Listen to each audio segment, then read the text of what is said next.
दोस्तों नमस्कार, मैं सुबोध यादव।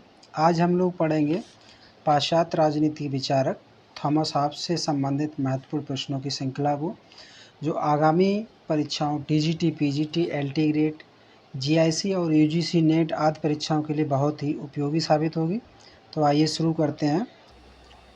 थॉमस हॉब्स की प्रसिद्ध पुस्तक का क्या नाम है? लेवाइथन। थॉमस हॉब्स का सामाजिक अनुबंध किस सिद्धांत पर आधारित था? सुरक्षा के लिए स्वतंत्रता का त्याग। हॉब्स के अनुसार राज्य की उत्पत्ति किससे होती है? सामाजिक अनुबंध से। नेक्स्ट क्वेश्चन है, हॉब्स ने राज्य को किसकी तरह माना है? एक कृत्रिम व्यक्ति की तरह। नेक्स्ट क्वेश्चन है, हॉब्स के अनुसार मनुष्य की प्राकृतिक अवस्था कैसी होती है? Man is by nature selfish and brutish, स्वार्थी और हिंसक। नेक्स्ट क्वेश्चन है, प्राकृतिक अवस्था में जीवन को हॉब्स ने किस प्रकार वर्णित किया है? नेस्टी, ब्रिटिश एंड शॉर्ट्स, घिनौना, हिंसक और अल्पकालिक। हॉब्स के अनुसार सर्वोच्च सत्ता किसके पास होनी चाहिए? सर्वशक्तिमान सम्राट या निरंकुश शासक के पास। हॉब्स की राजनीतिक सोच किस सिद्धांत का समर्थन करती है? निरंकुशतावाद का। नेक्स्ट क्वेश्चन है, हॉब्स किस देश के दार्शनिक थे? इंग्लैंड के। थॉमस हॉब्स का सामाजिक अनुबंध किसके बीच होता है? व्यक्तियों के बीच। नेक्स्ट क्वेश्चन है, थॉमस हॉब्स का जन्म किस वर्ष में हुआ था? 1588 ईस्वी में। हॉब्स के अनुसार समाज की मूलभूत आवश्यकता क्या है? सुरक्षा और शांति बनाए रखना। प्राकृतिक अवस्था में हॉब्स के अनुसार मनुष्य किसके साथ संघर्ष करता है? सभी के साथ। नेक्स्ट क्वेश्चन है, हॉब्स का लेवाइथन किस वर्ष प्रकाशित हुआ था? 1651 ईस्वी में। हॉब्स के अनुसार राज्य की प्राथमिक भूमिका क्या है? कानून और व्यवस्था बनाए रखना। हॉब्स के अनुसार स्वतंत्रता का क्या अर्थ है? बाधा की अनुपस्थिति। नेक्स्ट क्वेश्चन, हॉब्स किस विचारधारा का समर्थक था? राजनीतिक निरंकुशता का। हॉब्स के अनुसार राज्य को किस प्रकार की सत्ता प्राप्त होनी चाहिए? अविभाज्य और सर्वोच्च सत्ता। नेक्स्ट क्वेश्चन है, हॉब्स का मत था कि मनुष्य की प्रकृति कैसी होती है? स्वार्थी और आत्मरक्षणकारी। हॉब्स ने धर्म और राज्य के संबंध को किस रूप में देखा है? राज्य धर्म पर सर्वोच्च होना चाहिए। हॉब्स के अनुसार कानून का स्रोत क्या है? सार्वभौमिक शासक की इच्छा। नेक्स्ट क्वेश्चन है, हॉब्स की विचारधारा किस युग की देन मानी जाती है? आधुनिक युग की। हॉब्स के अनुसार प्राकृतिक अधिकार क्या है? जीवन और आत्मरक्षा का अधिकार। हॉब्स ने किस सिद्धांत को नकारा है? लोकतंत्र और जन विद्रोह का अधिकार।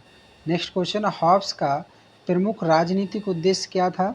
राजनीतिक स्थायित्व की स्थापना। हॉब्स के अनुसार संप्रभु को कौन चुनता है? जनता द्वारा सामाजिक अनुबंध के माध्यम से। हॉब्स ने युद्ध की स्थिति को क्या कहा है? सभी का सभी के विरुद्ध युद्ध। नेक्स्ट क्वेश्चन है, हॉब्स ने किसको प्राकृतिक अधिकार नहीं माना? शासन बदलने का अधिकार। हॉब्स की दृष्टि में संप्रभुता कैसी होनी चाहिए? निरंकुश और अपराजेय। हॉब्स के अनुसार संप्रभु किसके प्रति उत्तरदायी होता है? केवल ईश्वर के प्रति, जनता के प्रति नहीं। नेक्स्ट क्वेश्चन है, हॉब्स के अनुसार समाज की उत्पत्ति किस कारण से हुई है? मनुष्य की सुरक्षा और शांति की आवश्यकता के कारण। हॉब्स की दृष्टि में संप्रभु की शक्ति कैसी होनी चाहिए? पूर्ण और अविभाज्य। हॉब्स ने नैतिकता और कानून में किसे प्राथमिकता दी है? कानून को। नेक्स्ट क्वेश्चन है, लेवाइथन में कॉमनवेल्थ का क्या अर्थ है? राज्य, स्टेट। हॉब्स ने राजनीतिक अधिकार का स्रोत क्या बताया है? जनता की सहमति। हॉब्स का प्रसिद्ध कथन क्या है? Without a common power there is war of every man against every man. Next question है, हॉब्स के अनुसार संप्रभु का उद्देश्य क्या है? जनता की सुरक्षा और शांति सुनिश्चित करना। नेक्स्ट क्वेश्चन है, हॉब्स की दृष्टि में स्वतंत्रता और आज्ञा में क्या संबंध है? जहाँ कानून नहीं है वहाँ स्वतंत्रता है। हॉब्स किस प्रकार की संप्रभुता का समर्थन करता था? वैधानिक या राजसी? तो राजसी। नेक्स्ट क्वेश्चन है, हॉब्स का विचार किस प्रकार की सत्ता के पक्ष में था? केंद्रीकृत सत्ता के पक्ष में। नेक्स्ट क्वेश्चन, लेवाइथन में आर्टिफिशियल मैन किसे कहा गया है? राज्य को। हॉब्स के अनुसार कानून का वास्तविक निर्माता कौन होता है? सार्वभौमिक संप्रभु। नेक्स्ट क्वेश्चन है, हॉब्स के अनुसार धर्म पर नियंत्रण किसका होना चाहिए? राज्य का। हॉब्स ने नेचुरल राइट्स का क्या अर्थ बताया है? जीवन रक्षा की स्वतः सिद्ध स्वतंत्रता। हॉब्स के अनुसार विद्रोह का क्या स्थान है? कोई स्थान नहीं है, वह विद्रोह का विरोध करता है। नेक्स्ट क्वेश्चन है, हॉब्स ने किसे नैतिक व्यक्ति कहा है? राज्य को। हॉब्स के अनुसार राज्य के गठन के बाद व्यक्तियों के अधिकारों की क्या स्थिति होती है? व्यक्तियों के अधिकार सीमित हो जाते हैं। लेवाइथन शब्द किस पौराणिक जीव से लिया गया है? बाइबिल के एक विशालकाय समुद्री राक्षस से। नेक्स्ट क्वेश्चन, हॉब्स का दृष्टिकोण मुख्यतः किस प्रकार का था? आदर्शवादी या यथार्थवादी? तो यथार्थवादी था। हॉब्स का राज्य सिद्धांत किस प्रमुख विचारधारा पर आधारित था? सुरक्षा के लिए अधिकारों का हस्तांतरण। नेक्स्ट क्वेश्चन है, हॉब्स के अनुसार सामाजिक अनुबंध के बाद व्यक्तियों की स्वतंत्रता का क्या होता है? वे अपनी संप्रभुता संप्रभु को सौंप देते हैं। हॉब्स के अनुसार राज्य की स्थापना का प्रमुख कारण क्या है? अराजकता से बचाव। हॉब्स का कौन सा सिद्धांत आधुनिक राज्य की नींव माना जाता है? सामाजिक अनुबंध सिद्धांत। नेक्स्ट क्वेश्चन है, हॉब्स के अनुसार संप्रभु का निर्णय क्या होता है? अंतिम और बाध्यकारी। हॉब्स के अनुसार प्राकृतिक अधिकार का त्याग क्यों आवश्यक है? राजनीतिक व्यवस्था की स्थापना है। तो नेक्स्ट क्वेश्चन है, हॉब्स के अनुसार संप्रभु किस प्रकार की सत्ता रखता है? निरंकुश, सर्वोच्च और अविभाज्य। नेक्स्ट क्वेश्चन है, हॉब्स के अनुसार सत्ता किसे मिलनी चाहिए? व्यक्ति या संस्था को? तो व्यक्ति, राजा या संप्रभु को। हॉब्स के अनुसार संप्रभु का उत्तरदायित्व किसके प्रति है? ईश्वर के प्रति, न कि जनता के प्रति। नेक्स्ट क्वेश्चन है, हॉब्स की विचारधारा किस प्रमुख घटना से प्रभावित थी? इंग्लैंड के गृह युद्ध से। हॉब्स के अनुसार मनुष्य किस प्रेरणा से कार्य करता है? स्वार्थ और आत्म संरक्षण से। नेक्स्ट क्वेश्चन है, हॉब्स का राजनीतिक दर्शन किस प्रकार का था? आदर्शवादी या यथार्थवादी? तो पूर्णतः यथार्थवादी। हॉब्स के राज्य में किसे कानून बनाने का अधिकार प्राप्त है? सार्वभौम सत्ता को। नेक्स्ट क्वेश्चन है, हॉब्स ने न्याय और अन्याय को किसके द्वारा परिभाषित किया है? राज्य के कानून द्वारा। हॉब्स की दृष्टि में नागरिक स्वतंत्रता का आधार क्या है? राज्य की अनुमति। हॉब्स ने संप्रभुता को किस प्रकार परिभाषित किया है? सर्वोच्च, निरंकुश और अपराजित सत्ता। हॉब्स के अनुसार विद्रोह करने वाला व्यक्ति क्या करता है? अपने ही अनुबंध को तोड़ता है। हॉब्स के अनुसार सामाजिक अनुबंध से पहले नैतिकता की स्थिति क्या थी? नैतिकता अनुपस्थित थी। नेक्स्ट क्वेश्चन है, हॉब्स के अनुसार शांत बनाए रखने के लिए सबसे आवश्यक तत्व क्या है? एक शक्तिशाली संप्रभु या राजा। हॉब्स के अनुसार कानून और नैतिकता में क्या अंतर है?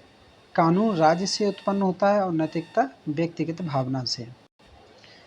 नेक्स्ट क्वेश्चन है, हॉब्स के अनुसार मनुष्य का सबसे पहला प्राकृतिक अधिकार क्या है? आत्मरक्षा का अधिकार। लेवाइथन में हॉब्स ने किस राजनीतिक व्यवस्था का समर्थन किया है? निरंकुश राजतंत्र का।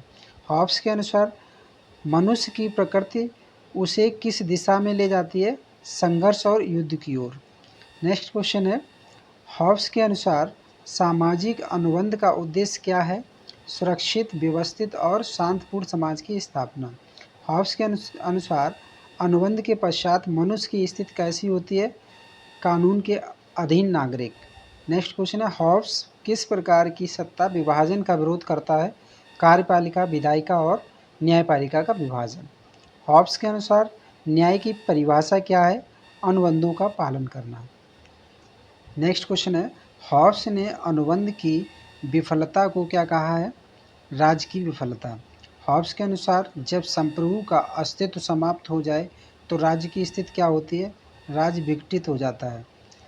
हॉब्स की विचारधारा किस दर्शन पर आधारित थी? यांत्रिकवाद पर।